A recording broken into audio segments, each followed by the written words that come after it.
আলাইকুম।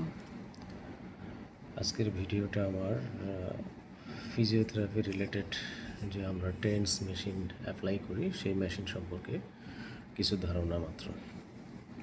আসলে টেন্স এই মেশিনটা আমরা ফিজিওথেরাপিস্ট যারা আছি তারা সবাই চিনি এবং আমাদের অনেক পেশেন্টও চিনে থাকে, কেননা এটা সহজলভ্য হওয়ার কারণে অনেক পেশেন্টও এই টেন্স মেশিনটা নিজে কিনে বাসায় অ্যাপ্লাই করে ব্যথা কমানোর উদ্দেশ্যে। কিন্তু অ্যাকচুয়ালি এই জিনিসটা তো এর ফাংশনগুলো কিভাবে কাজ করে এই জিনিসটা জানা দরকার, জেনে তারপর ইউজ করা দরকার, না হলে এটা ক্ষতির কারণ হয়ে যেতে পারে। টেন্স হচ্ছে যে একটা ইলেকট্রিক্যাল ডিভাইস যার ফুল মিনিং হচ্ছে ট্রান্সকিউটেনাস ইলেকট্রিক্যাল নার্ভ স্টিমুলেশন। তো এই টেন্স মেশিনটা আসলে মানে ত্বকের উপর দিয়ে ট্রান্সকিউটেনাস বা হালকা ইলেকট্রিক্যাল কারেন্ট পাস করে ব্যথা কমাতে সাহায্য করে। এটা আসলে কিভাবে কাজ করে, এটার দুটো থিওরি আছে। একটা হচ্ছে যে গেট কন্ট্রোল থিওরি, যেটা পেইনের যে চ্যানেলটা আছে সেই চ্যানেলটা ব্লক করে পেইন কমাতে সাহায্য করে। আর একটা হচ্ছে যে এন্ডোরফিন সিক্রেশনের মাধ্যমে, যেটাকে ন্যাচারাল পেইন কিলার বলা হয়, এই এই এন্ডোরফিন সিক্রেশনের মাধ্যমে পেইনটা কমানো হয়।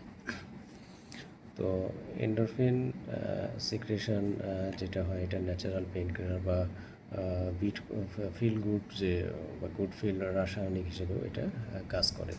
এন্ডোরফিন সাধারণত ব্রেন এবং নার্ভাস সিস্টেমের মধ্যে তৈরি হয়। সহজভাবে যদি আমরা এন্ডোরফিনের কাজের কথা বলি তাহলে এটা হচ্ছে যে ব্যথা কমাতে সাহায্য করে, মন ভালো করে, যেহেতু এটা গুড ফিলের একটা ফ্যাক্টস আছে, তাহলে এটা মন ভালো করে এবং আমাদের যে স্ট্রেস আছে সেই স্ট্রেসটা কমায়।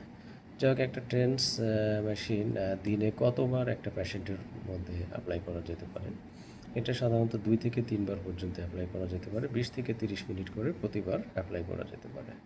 তবে অ্যাপ্লিকেবল যে প্যাড আছে সেই প্যাডটা একই স্থানে যদি ইউজ করা হয় তাহলে স্কিন ইরিটেশন হতে পারে, সেই দিকে সাবধানতা অবলম্বন করতে হবে। সুতরাং জিনিসটা অ্যাভয়েড করে একটু এদিক সেদিক করে প্যাডগুলো স্থাপন করতে হবে, তাহলেই ঠিক আছে। এখন টেন্সের যে টাইপসগুলো আছে, টেন্সের যে টাইপসগুলো সেটার মধ্যে একটা হচ্ছে যে হাই ফ্রিকোয়েন্সি বা কনভেনশনাল যে টেন্সটা আছে এটা একটা মুড। দ্বিতীয়ত হচ্ছে যে লো ফ্রিকোয়েন্সি বা আকুপাংচার লাইক যে টেন্সটা, এটা একটা মুড। আর একটা হচ্ছে যে বার্স্ট মুড।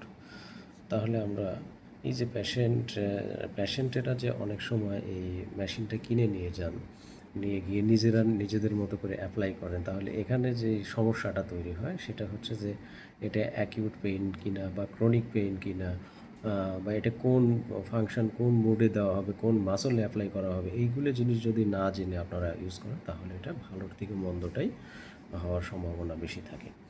যেমন আমি হাই ফ্রিকোয়েন্সির কথা যদি বলি তাহলে এটা 50 to 100 হার্টস পর্যন্ত অ্যাপ্লাই করতে হবে, তাহলে এটা কনভেনশনাল থেরাপি হিসেবে কাজ করবে এবং এটা কিন্তু গেট কন্ট্রোল থিওরি হিসেবে কাজ করবে।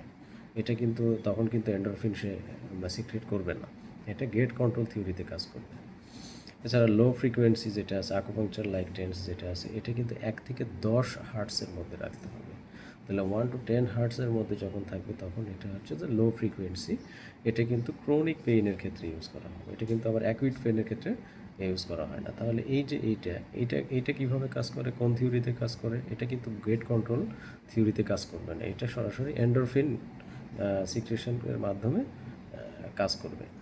তাহলে এই জিনিসগুলো যদি আমরা না বুঝি তাহলে কিন্তু এটা ভালোর থেকে খারাপটাই বেশি হবে। আরেকটা যেমন আছে বার্স্ট মুড। তো বার্স্ট মুডটার ফাংশনটা কি? বার্স্ট মুড হচ্ছে যে টুইন মুডস, এটা মিক্সড ইফেক্ট, একটা মিক্সড ইফেক্ট তৈরি করে যেখানে গেট কন্ট্রোল থিওরিও কাজ করবে প্লাস এন্ডোরফিনও করবে। এটা ক্রনিক প্লাস একেবারে ডিপ পেইন, যেটা অনেক বছর ধরে একটা ব্যথা নিয়ে আসেন, মাসলগুলো স্পাজম হয়ে গেছে, ডিপ পেইন তো শুরু হয়ে গেছে, সেই ক্ষেত্রে বার্স্ট মোডের ফাংশনগুলো দিতে হবে।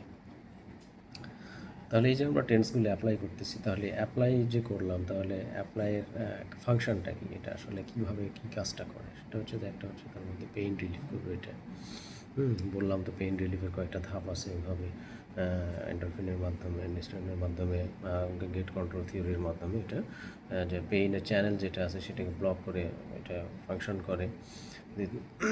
তারপরে হচ্ছে যে এটা হচ্ছে এন্ডোরফিন রিলিজ করবে, তারপরে মাসলটাকে রিল্যাক্স করবে, যেগুলো মাসল ফ্যাটিক হয়ে থাকে সেগুলো মাসলগুলোকে রিল্যাক্স করবে, ব্লাড সার্কুলেশন বাড়াবে, ক্রনিক এবং অ্যাকুইট পেইন ম্যানেজমেন্টের ক্ষেত্রে এটা অ্যাপ্লাই করা হয়। আর রিডিউস হচ্ছে যে অ্যানালজেসিক ইউজ। অ্যানালজেসিক ইউজ বলতে বোঝাচ্ছে যে আপনি পেইন হলেই মেডিসিন খাচ্ছেন, তাহলে পেইন হলে যে মেডিসিন খাবেন এটা তো ভালো জিনিস না, কারণ মেডিসিনের তো অনেক রকমের সাইড এফেক্ট থাকতে পারে। হ্যাঁ, না সেই ক্ষেত্রে এই যে অ্যানালজেসিক ইউজটা মেডিসিনের মাত্রাটা কমাতে সহযোগিতা করবে এটা, এই এভিডেন্স। তাহলে এই যে কোথায় কোথায় ইউজ হয় এটা যদি আমরা বলি, তাহলে বিশেষ করে লো ব্যাক পেইনের মধ্যে ইউজ হয়, তারপরে নেক পেইন, আর্থ্রাইটিস, মাসল স্পাজম, আরও মেনি আদার্স পয়েন্টগুলোতে সমস্যাগুলোর জন্য এটা অ্যাপ্লাই করা যেতে পারে। সুতরাং আমার পেশেন্টদের জন্য, পেশেন্টের উদ্দেশ্যে একটা কথা বলবো যে আপনারা কোয়াক টাইপের কিছু ফিজিও নামধারী যারা আছে তাদের প্রলোভনে পড়ে এই মেশিনগুলো নিজে নিজে কিনবেন না, কিনে যে অ্যাপ্লাই করতে পারবেন না, এটা আরও ভালোর থেকে খারাপ বেশি হবে। সুতরাং এইভাবে কিনে অ্যাপ্লাই করবেন না, কারণ এগুলো নির্দিষ্ট ডিজিজ, নির্দিষ্ট পয়েন্ট, নির্দিষ্ট মাসল, নির্দিষ্ট নার্ভস, এই জিনিসগুলোর উপরে, এগুলোর উপরে অ্যাপ্লাই করতে হবে, এগুলো অ্যাপ্লাই না করলে হবে না। সুতরাং এগুলো আপনারা কিনবেন না।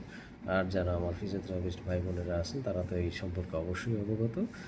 তারপরে জিনিসগুলো পেশেন্টদেরকে বুঝিয়ে যদি আমরা বলি তাহলে পেশেন্ট আরও ইনফ্লুয়েন্স হয় এবং আমাদের ফিজিওথেরাপি প্রফেশনের যেটা কি উন্নয়ন বা উন্নতি চাই বলি, সেই ক্ষেত্রে এটা বেশ ভূমিকা রাখবে ইনশাআল্লাহ।